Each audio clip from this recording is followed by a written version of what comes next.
Hi. Welcome back to my channel.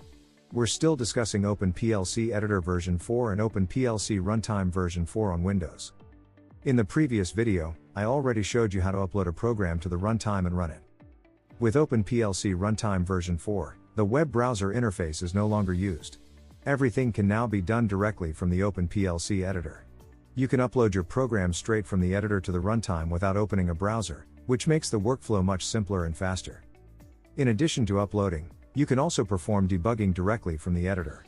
This allows you to monitor the program execution in real time, force inputs and outputs, and check the status of variables while the program is running.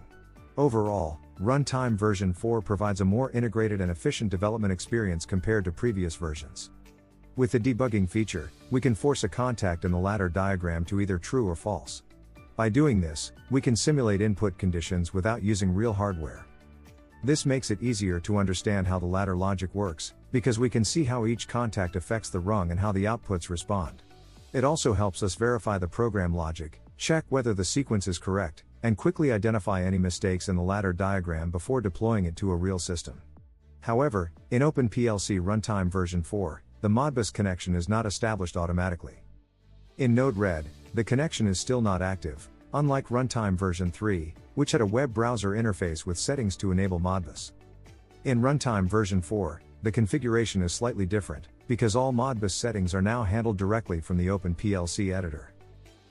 In the OpenPLC Editor, add a new server, choose a server name, and select the connection type as Modbus TCP, then click the Create button.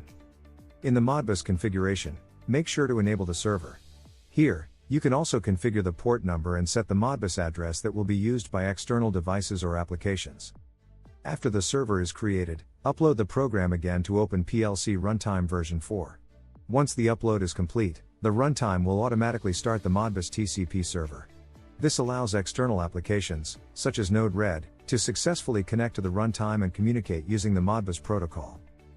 After the upload process is complete, the runtime will run the ladder program and enable Modbus at the same time.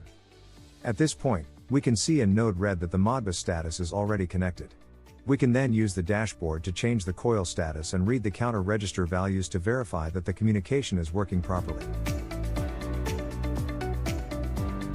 We can now perform debugging again, either directly from the OpenPLC Editor or from the Node-RED dashboard that is connected to the runtime via Modbus.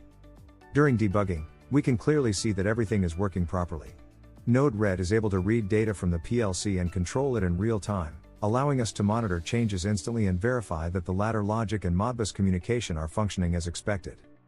With this setup, we can develop, test, and debug our PLC program more efficiently using OpenPLC Runtime v4 and Node-RED. Thank you for watching, and I hope this video was helpful. See you in the next video.